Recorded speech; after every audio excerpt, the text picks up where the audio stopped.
Ok, bueno, entonces vamos a continuar con la temática de ondas sinusoidales de tipo transversal. Ya en este punto, pues vamos a trabajar nada más con ese tipo de ondas transversales y, bueno, sinusoidales, en algunos casos pueden ser sinusoidales.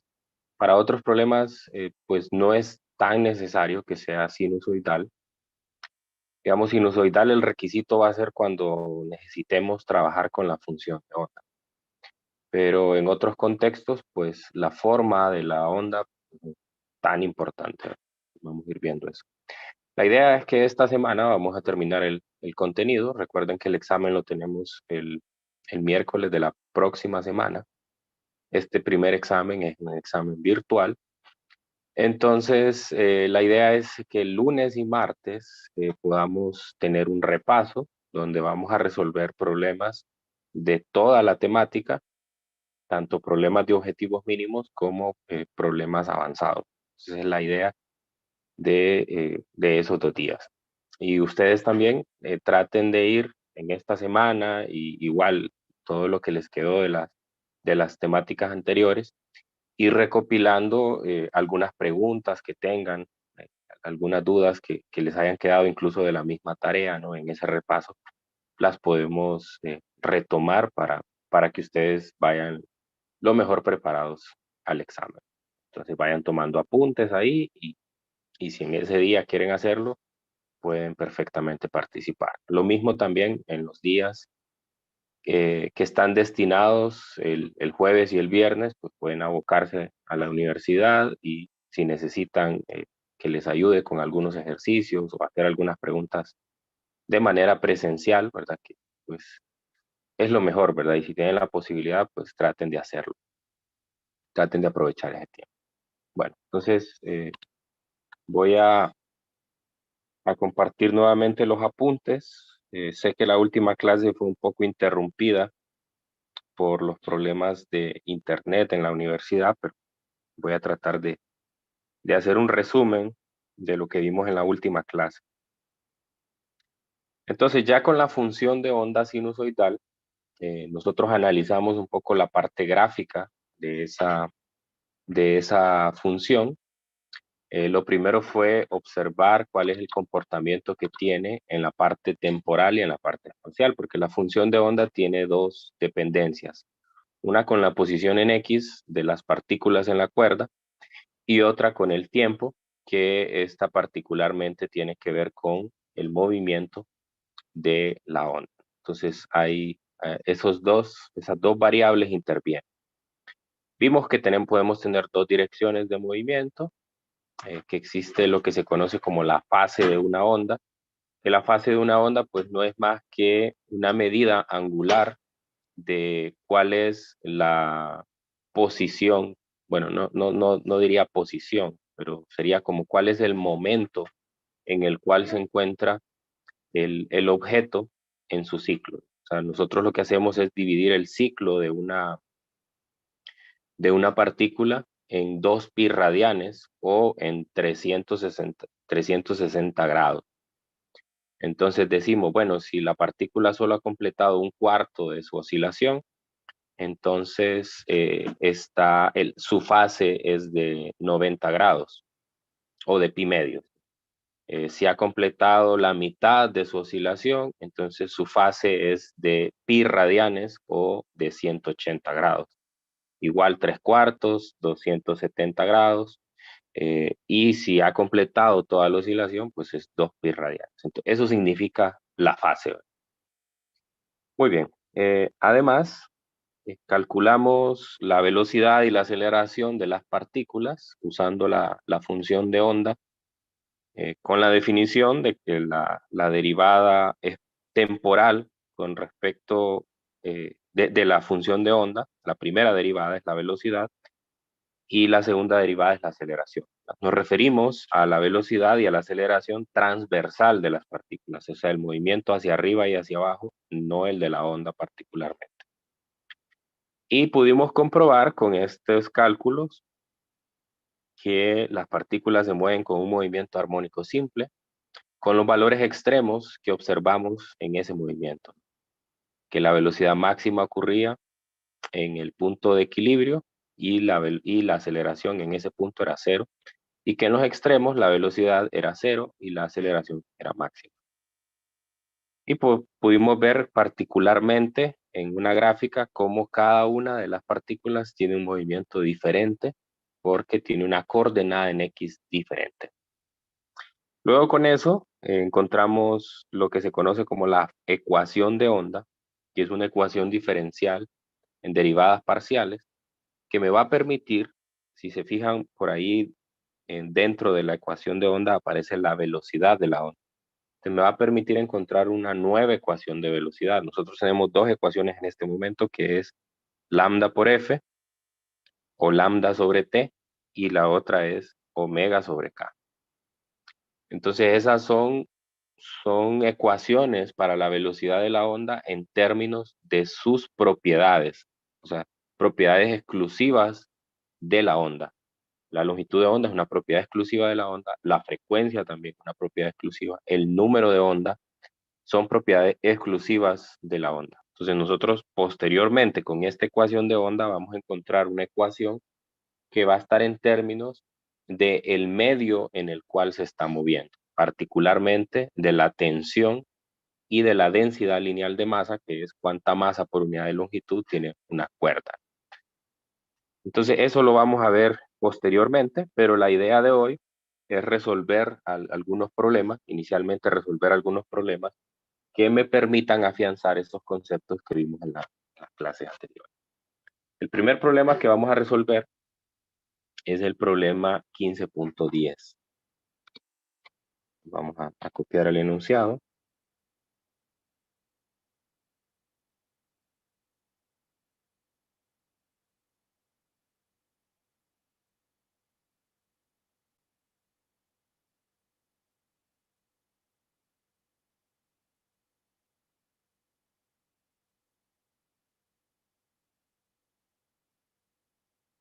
Okay, capítulo 14, 15, 15.10. Aquí está.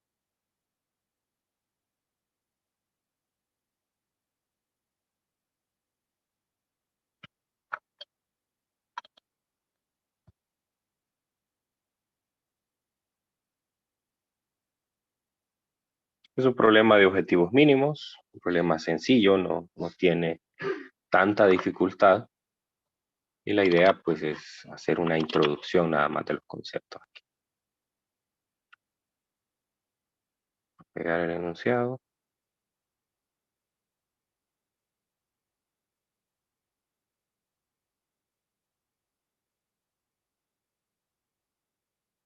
Ahí está, me dice que una onda de agua que viaja en línea recta en un lago queda descrita por la ecuación siguiente, donde Y es el desplazamiento perpendicular a la superficie tranquila del lago. Entonces les pregunto, ¿qué datos ustedes pueden detectar de esa ecuación? ¿Qué información o qué datos les da esa ecuación para resolver el problema?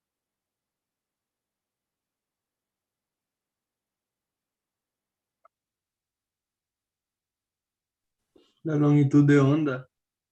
La longitud de onda. A ver, ¿dónde está la longitud de onda en esos datos? La amplitud.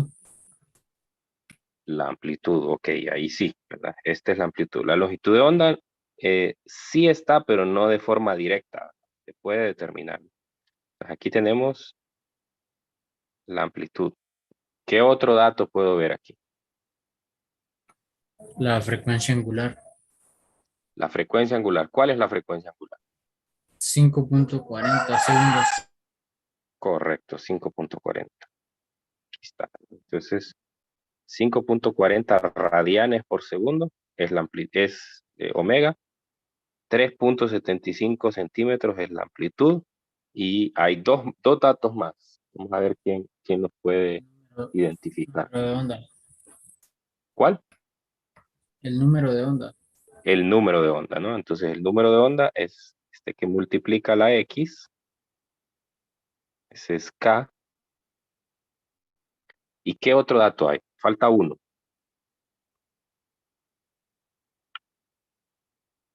Vamos a ver quién lo identifica. Falta un dato que me da la función de onda.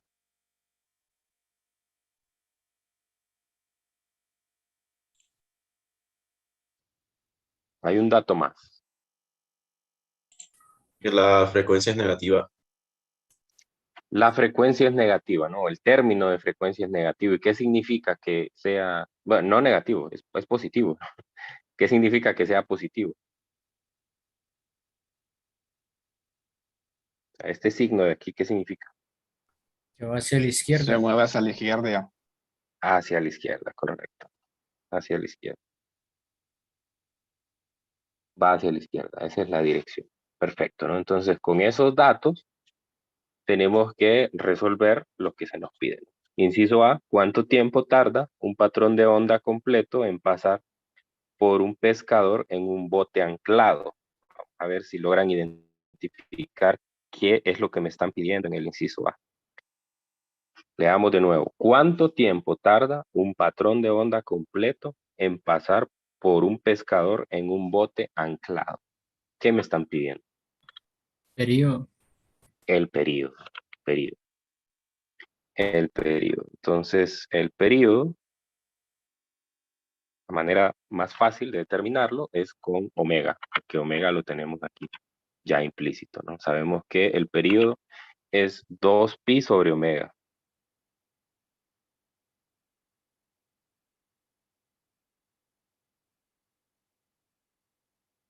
Dos pi sobre omega. Entonces sería 2pi sobre 5.4 segundo a la menos 1.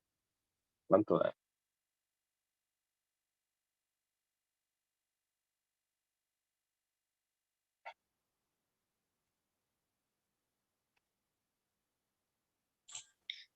Vic, una pregunta. Dígame. Bueno, en la fórmula parece que ahí sería un menos, no significaría que sería negativo en realidad, ¿Cuál que por eso menos? se hace positivo. Dentro de la fórmula del coseno, que sale menos omega por t en la fórmula. ¿En cuál? ¿En la de este problema o la que dimos en clase? La que dimos en clase. Ah, ok. Solo que pasa que en clase nosotros dijimos que dimos esta ecuación, ¿no? Pero más adelante hablamos de que podía ser la forma general era un signo más menos. Más significa que se mueve a la izquierda, menos significa que se mueve a la derecha. Ah, ok. No significa, ojo con eso, no significa que la frecuencia sea negativa. Cuidado, porque la frecuencia no es un número que pueda ser negativo, la frecuencia siempre va a ser positiva. Que la frecuencia solo es un conteo, ¿no? Entonces, es contar cuántas crestas pasan por un punto. Entonces, no tendría sentido hablar de que pasan menos 5 crestas en un determinado tiempo. No tiene sentido. Es una cantidad que por definición tiene que ser positiva. Ok, ¿cuánto da Ok. esto? 1.16. Muy bien, gracias. 1.16 segundos. Eso es lo primero. Luego me pregunta, ¿y en qué distancia horizontal viaja la cresta de la onda en ese tiempo? Entonces, ¿qué es lo que me piden en la segunda parte? ¿En qué distancia horizontal viaja la cresta de la onda en ese tiempo? ¿Qué cantidad me estarán pidiendo? Olvin, ¿qué piensa?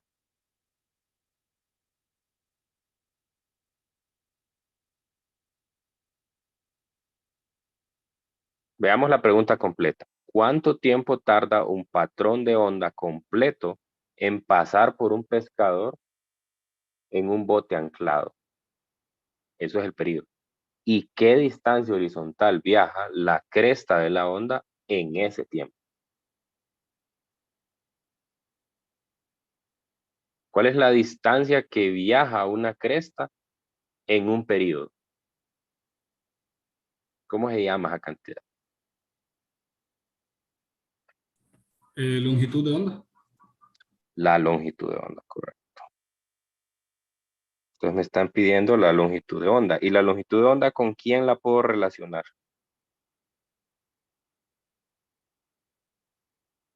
¿Con quién está relacionada la longitud de onda? ¿Con qué cantidad? Con el número de onda. Con el número de onda, ¿verdad? Es 2pi entre el número de onda. Y el número de onda, pues lo vimos directamente aquí en la ecuación, es 0.450 centímetros a la menos 1 o radianes por centímetro. 0.450 centímetros a la menos 1. Entonces, cuidado ahí con las unidades. Aquí no es necesario pasar a metros. La puede hacerlo, pero no es obligatorio porque al final esto va a quedar en centímetros o en metros. Probablemente lo mejor sea que quede en centímetros porque es una cantidad pequeña. ¿Cuánto le da?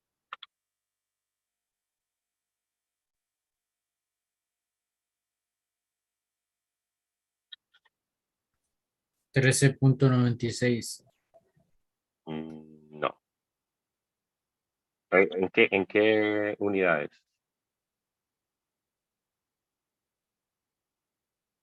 En centímetros, ¿verdad? Sí, sí, no, tiene razón. 13 puntos. Correcto.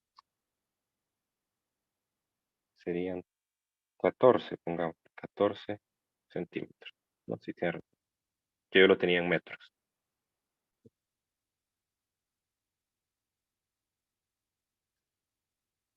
Licenciado, ahí en A ver. esas unidades, ¿en qué afecta ese -1? ¿O qué tiene que ver Ah, eso? ok. Ok, ok, ok. Es que si usted ve el análisis dimensional de esto, realmente lo que tiene son radianes en el numerador y abajo tiene radianes por centímetro. Pero a veces, o sea, no es que el radián no sea una unidad, pero no es una unidad eh, exactamente igual que las otras. Entonces a veces se suele omitir los radianes, porque los radianes vienen a ser como el número de ciclos en los hertz, ¿no? Que realmente no es una unidad en sí, sino que es como un conteo. Entonces en este caso los ciclos también son un conteo.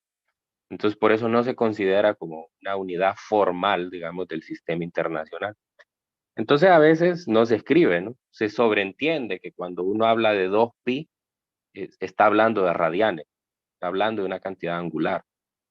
Se omite, ¿no? Pero si usted quiere ser muy formal, arriba tendría radianes, abajo también radianes por centímetro, y al hacer la operación oreja, pues esto queda en centímetros. O sea, ese -1 que está ahí es una potencia. No sé si queda clara su pregunta. Sí, sí, ya. Muy bien. Gracias.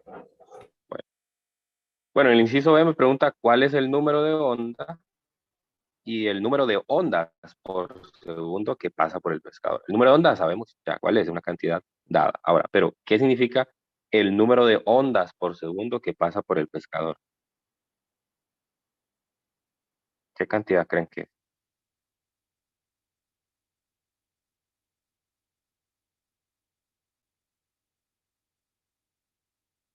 Número de ondas por segundo que pasan por el pescador. ¿Qué cantidad será esa?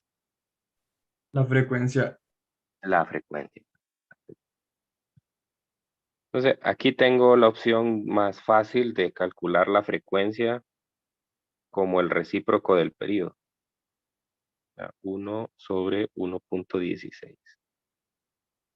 Más fácil. También lo puedo calcular con omega. ¿Cuánto da eso? 0.86 Hz. 0.86 Hz. O también podría decir 0.86 crestas por segundo. O sea, imagínese que usted toma un punto de referencia y empieza a contar cuántas crestas pasan por ese punto. Entonces, pasan 0.86, o sea, no, en un segundo no pasa dos crestas consecutivas. A eso se refiere. Muy bien, la siguiente parte sería, ¿qué tan rápido pasa una cresta de onda por el pescador? ¿Y cuál es la rapidez máxima de su flotador de corcho cuando la onda provoca que éste oscile verticalmente? Entonces vamos a ver, ¿cuál es lo primero? ¿Qué tan rápido pasa una cresta de onda por el pescador? ¿Qué cantidad creen que me están pidiendo ahí? ¿Qué tan rápido pasa una cresta de onda por el pescador?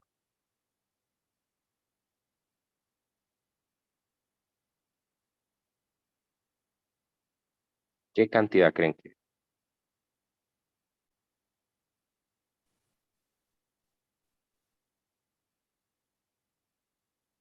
¿Con qué rapidez se mueven las crestas? ¿O hay una cantidad que defina la rapidez de las crestas?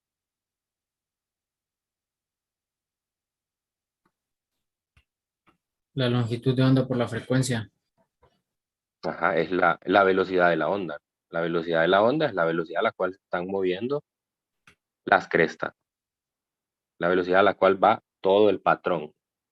Entonces lo que me están pidiendo es particularmente la velocidad de la onda. Tengo dos ecuaciones. Tengo lambda por la frecuencia y tengo omega sobre K. Yo voy a usar la segunda para cambiar un poco esto. Omega sabemos que es 5.4 segundos a la menos 1 o radianes por segundo. Y el número de onda sabemos que es 0.450 radianes por centímetro. Okay. ¿Cuánto da eso?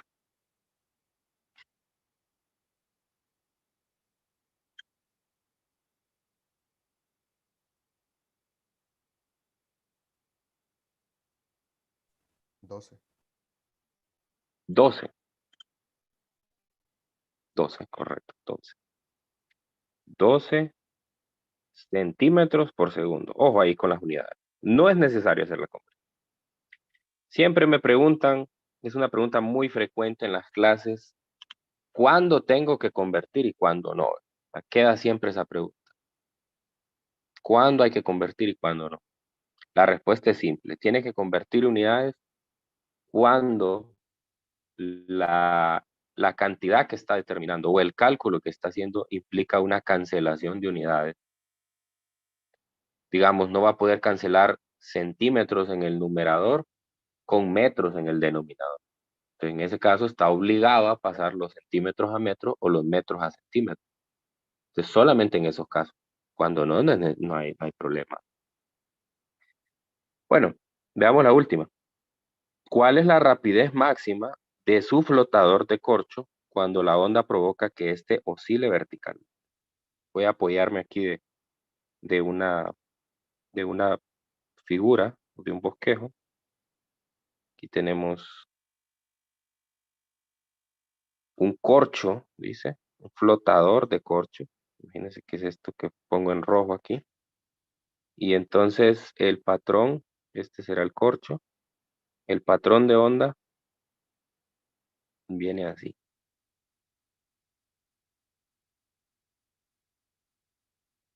Viajando hacia acá con una velocidad. Entonces, ¿qué movimiento tendrá ese corcho?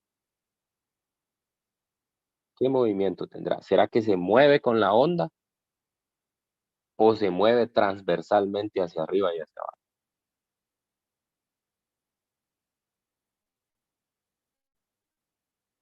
¿Qué opina?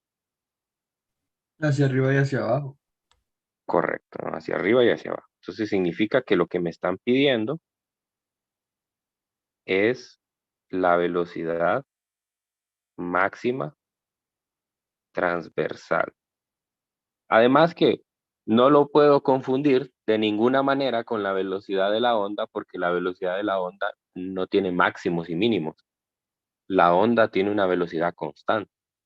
Entonces, la única que tiene máximos y mínimos es la transversal. Veamos. Ok, entonces, ¿cuál es la ecuación para calcular la velocidad transversal máxima? Omega por la amplitud. Más menos omega por A. Entonces, en este caso, omega era 5.4 segundos a la menos 1. Y la amplitud la vimos directamente que era 3.75 centímetros.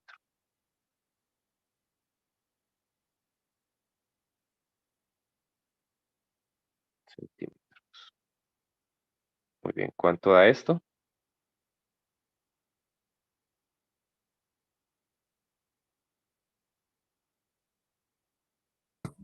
20.25.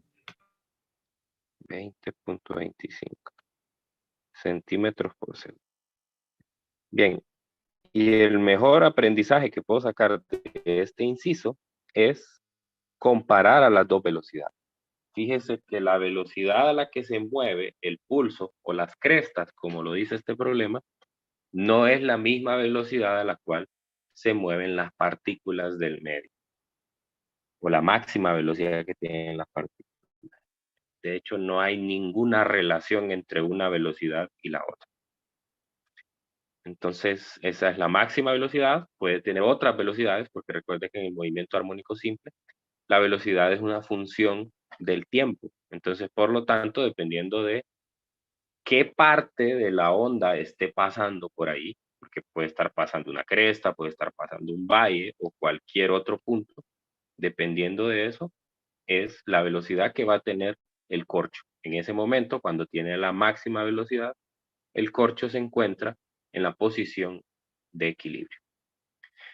Bueno, les voy a pedir unos minutos. Necesito hacer algo aquí en casa. Entonces, aprovechen para ir a servirse café, tomar agua. Ya voy a volver.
Bueno, sigamos. A ver, no sé si hay alguna pregunta con este ejercicio. Es un ejercicio sencillo, yo sé que no es algo que pueda salir en el examen, ¿verdad? Pero no, el objetivo no es resolver todos los problemas del examen en clase, sino irlos preparando para el examen. Con esto ya nos vamos familiarizando. Creo que lo más interesante que tiene el problema es el lenguaje que utiliza, porque no va directamente a decirle calcule la velocidad de la onda o calcule la velocidad máxima, sino que se lo, se lo oculta, por decirlo así, en la redacción como para que usted trate de mejorar la comprensión que tiene. Muy bien, y el segundo problema que vamos a hacer, este es un poquito más desafiante. Tiene un inciso D que sí, o sea, hay que ir un poquito más allá, ¿verdad? Es el 15.7. El libro lo clasifica con un punto nada más, como que si fuera muy fácil, pero yo considero que debería tener 2 o 3. Está en el límite entre 2 y 3 grados de dificultad, porque pues hay que hacer un razonamiento ahí trigonométrico que está bastante interesante.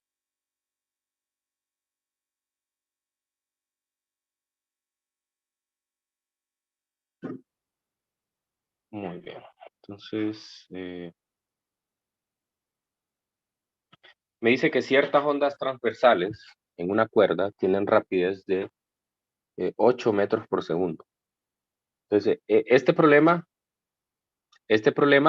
al contrario del anterior, en el anterior ya nos dan la función de onda y pues nos piden que calculemos algunas cosas con la función de onda. En este caso es al contrario, nos dan información que a nosotros nos va a servir para poder construir la función de onda. Y finalmente ya con la función de onda pues puedo determinar otras cosas. Entonces me da el primer dato que me da pues es la rapidez de la onda. Ese 8 metros por segundo es la rapidez de la onda. Luego me da la amplitud directamente y me da la longitud de onda. Hay 3 datos particulares.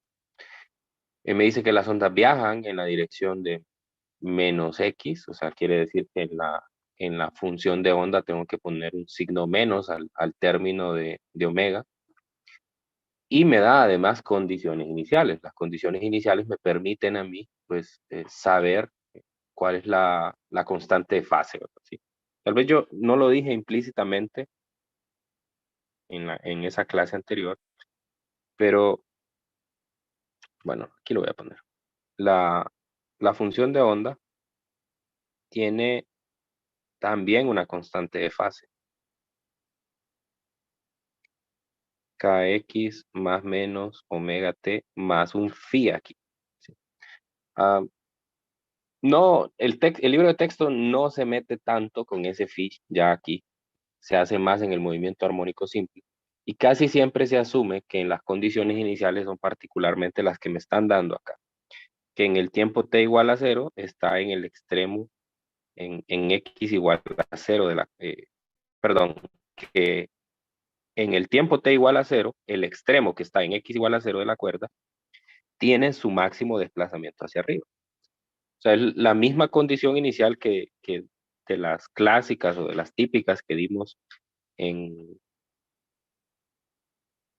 que dimos en el movimiento armónico simple, o sea, que se encuentra en y igual a en la amplitud. Por lo tanto, phi es igual a 0. Para eso me sirve esa información. Y casi siempre es así. Y si no me dan las condiciones iniciales, asumo entonces que esas son las condiciones iniciales. Por lo tanto, entonces el phi desaparece. Pero ya en este contexto, ustedes se acuerdan que les había mencionado que todo el argumento que está aquí se llama la fase. Entonces, por lo tanto, a este phi se le conoce como la fase inicial. O sea, recordar que la fase significa la posición en angular que tiene un punto de su ciclo, ¿no? Su ciclo se divide en 360 grados. Entonces, en este caso, como el punto X igual a 0 empieza en la amplitud, entonces no tiene una fase inicial. Su fase inicial es 0. Mientras que hay otros puntos, tal vez un punto que está más adelante que este empieza a 30 grados, o sea, ya no está en la amplitud, sino que está tal vez más abajo de la amplitud, y entonces sí tiene una fase inicial. Bueno, entonces necesitamos calcular algunas cosas antes de escribir toda esa función. Lo primero es calcular la frecuencia, el periodo y el número de onda de esta onda. Entonces, aquí es más directo. Ya nos piden exactamente lo que necesitamos. Entonces, la frecuencia, sabemos que es la velocidad entre lambda.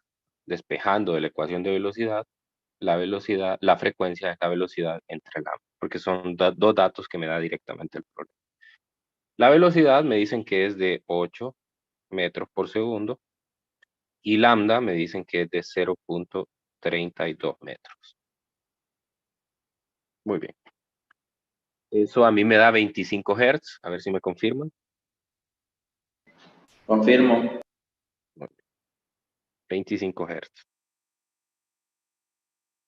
Esto me va a servir para poder encontrar omega, ¿no? Recuerde que omega es un dato que va en la función de onda. Así que eso es lo que voy a hacer a continuación. No me lo pide directamente, pero yo sé que lo voy a necesitar. Así que de una vez aquí lo hago. Omega, 2pi por la frecuencia, 2pi por 25 Hz. Esto a mí me da 157.1 radianes por segundo. Esto no me lo pide el problema, pero yo sé que lo voy a necesitar para la función de onda. Otra cosa que me pide es el periodo. También lo calculo a partir de la frecuencia. 1 sobre la frecuencia. 1 sobre 25 Hz. A mí me da esto 0.04 segundos. ¿Confirmen?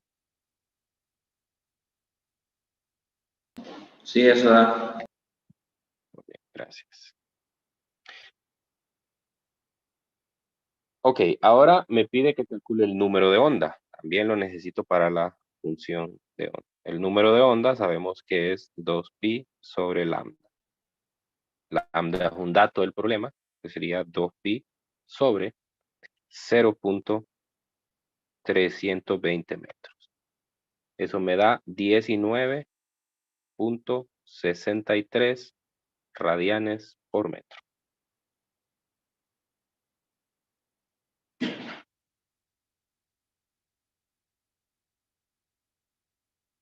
Ok, entonces completé ya el inciso A, todo lo que me piden determinar. Y entonces paso al inciso B. En el inciso B me dice que escriba una función de onda que describa la onda. Básicamente me está diciendo que escriba la función. Entonces la función de onda va a ser y de xt, x y t. La amplitud, que me dicen que es de 0.07 metros por el coseno de kx. Entonces k es 19.63 radianes por metro multiplicado por x. Ahora va el más menos, en este caso me dicen que se mueve hacia menos x, por lo tanto es un más el que va aquí. Y luego el término omega t, 157.1 radianes por segundo multiplicado por el tiempo. Y ahí está. Entonces, básicamente lo que dice solo es sustituir los datos que ya tengo en la función.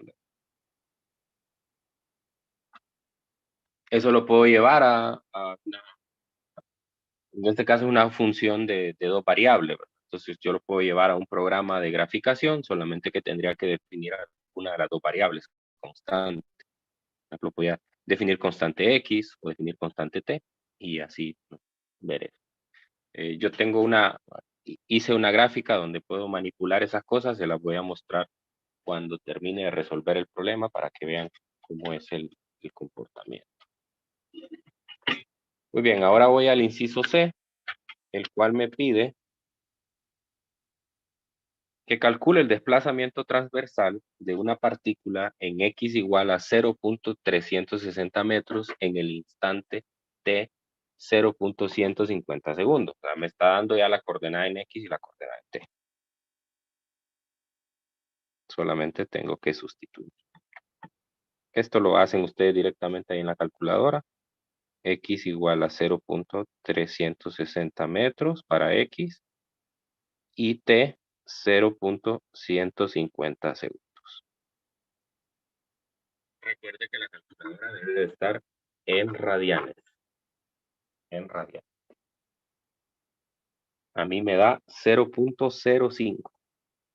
¿Confirman?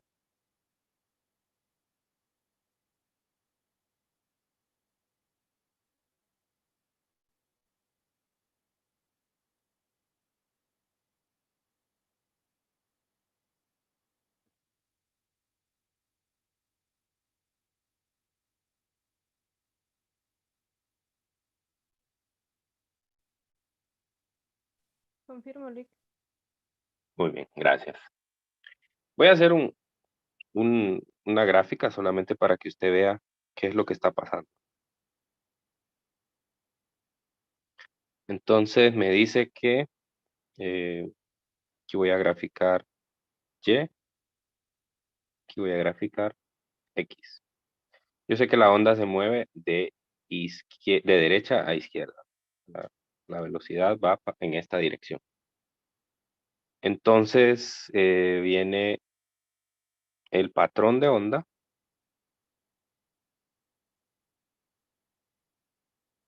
Como aquí. Ahí dejémoslo.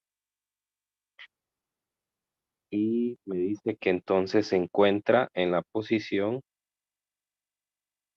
0. En el desplazamiento transversal 0.05 metros.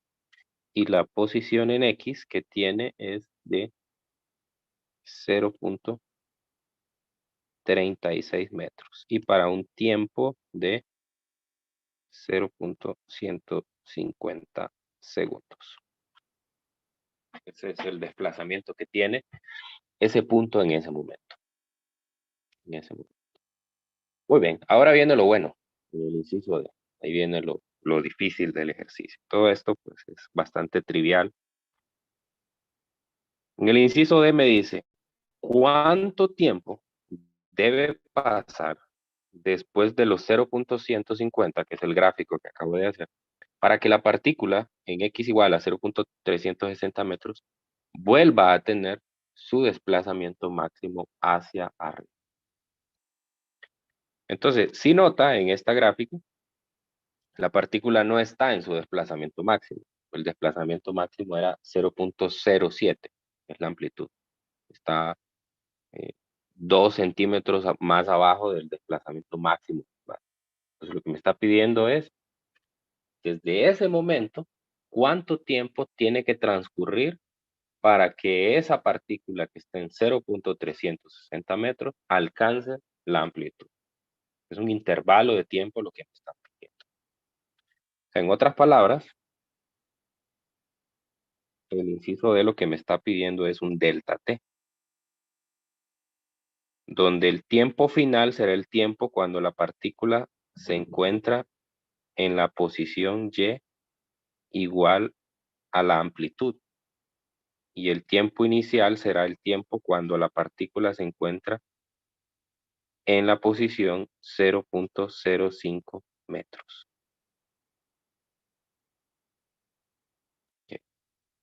El segundo tiempo yo ya lo tengo, ¿no? O sea, yo ya sé que ese segundo tiempo es 0.150. Entonces, básicamente la dificultad aquí es encontrar el tiempo siguiente, porque no es, aquí ya puedo poner 0.150 segundos. O sea, ¿cuál es el tiempo?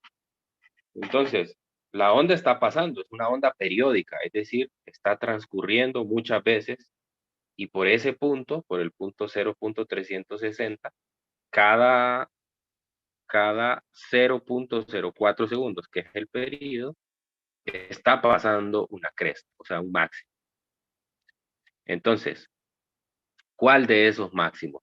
Entonces tengo que ver desde que se inició el movimiento,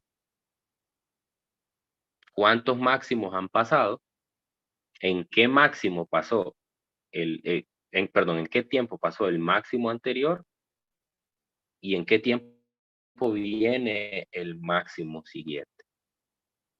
Si yo conozco en qué tiempo viene el máximo siguiente, entonces solo sustituyo ahí y ya puedo calcular el delta T. Entonces, gráficamente, esto se puede observar así. Pero bueno, antes de ver eso, a ver, vean esa gráfica que hice ahí. ¿Cuál creen que es el movimiento siguiente? ¿Cuál creen que es el movimiento siguiente que va a tener esa partícula? ¿Se va a mover inmediatamente hacia el máximo o se va a mover hacia el mínimo? ¿Qué es lo que sigue para esto? Solo por el El movimiento de la máximo. onda. Va hacia el máximo.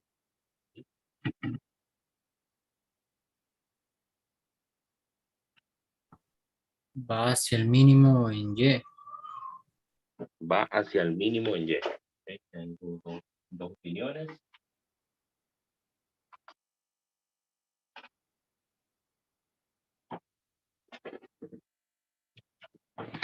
Ok, entonces, ¿cómo puedo saber para dónde se va a mover inmediatamente? Entonces, lo que tengo que hacer es desplazar el patrón de onda en la dirección en la que se va moviendo la onda. En este caso, la onda se va moviendo hacia la izquierda. Así que lo que yo voy a hacer es copiar esto.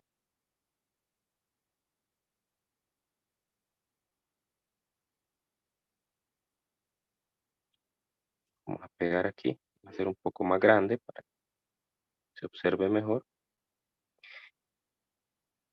Y voy a hacer esta de color negro.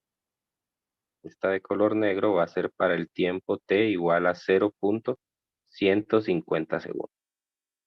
Así se ve. ¿Cómo se va a ver después de haber transcurrido en tiempo? Lo vamos a poner en otro color. Ponerlo en gris. Después de haber transcurrido un tiempo, va a estar en el máximo. Y va a ser así. Como un corrimiento de la gráfica. Ahí. Entonces, en gris se muestra t igual al tiempo desconocido, o sea, el que ando buscando, pero cuando la partícula se encuentra en Y igual al máximo. Y aquí en el negro es cuando la partícula se encuentra en Y igual a 0.05 metros. Muy bien. Entonces, lo que sigue, la respuesta a la pregunta que le hice anteriormente, lo que sigue para la partícula es moverse hacia el máximo. ¿Por qué? Porque la onda se desplaza hacia la izquierda. Si la onda se desplazara hacia la derecha, entonces el patrón, ese gris, estaría adelante del negro y no atrás. Entonces ahí sí la partícula iría hacia Y igual a 0. Bueno, entonces básicamente lo que ando buscando es esto. El intervalo de tiempo para que la partícula se mueva desde el punto que está en azul hacia el máximo de la gris. Entonces, ¿cómo voy a determinar, por lo tanto, eso que me está? No lo voy a poder terminar hoy porque solo me quedan 5 minutos, pero voy a dejar por lo menos adelantado. Entonces, hago el siguiente razonamiento. Cuando el punto X igual a 0.360 metros tiene un desplazamiento Y igual al máximo, o sea, 0.07 metros, entonces, en la función de onda, el coseno de kx más omega t, ¿qué valor va a tener? ¿Qué valor numérico va a tener?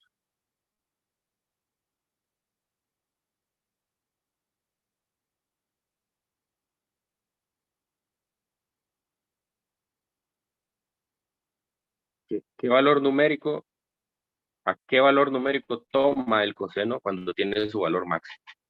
A 1. 1. Más 1 o menos 1, pero en este caso, si fuera menos, el desplazamiento sería menos la amplitud. En este caso sería más 1 para que sea la amplitud. Entonces, por lo tanto, nosotros sabemos que aquí tenemos un valor de más 1. Más 1. Entonces, el razonamiento que tengo que hacer es ¿cuándo ocurre eso? Esto. ¿Cuándo ocurre? ¿Cuándo ocurre? Para saber cuándo ocurre, entonces lo que tengo que hacer es analizar la fase, o sea, el argumento. Ocurre cuando la fase kx más omega t tiene valores angulares. Recuerde que la fase es un número, un ángulo.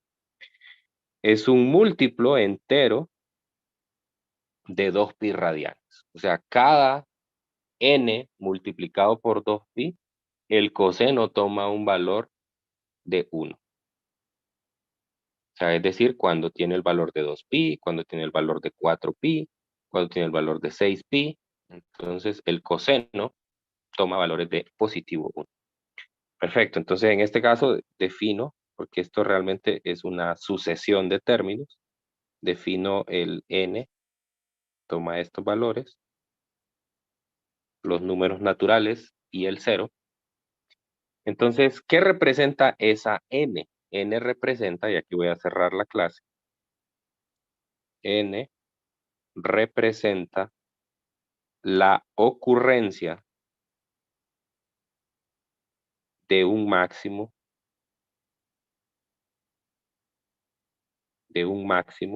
desplazamiento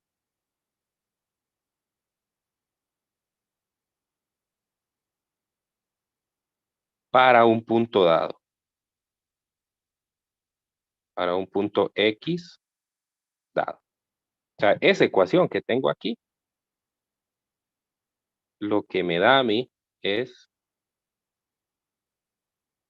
cuándo ocurren los máximos para un punto dado. ¿Cuándo ocurren? Y eso es lo que yo ando buscando, ¿verdad? Porque yo lo que ando buscando es cuál es el tiempo para el máximo siguiente de ese punto.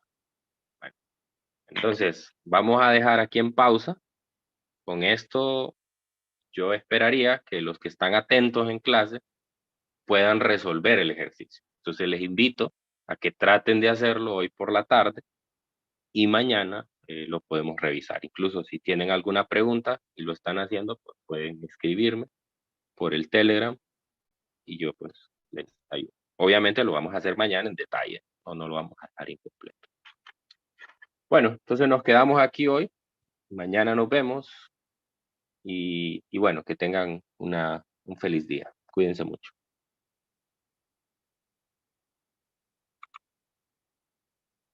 Hasta luego.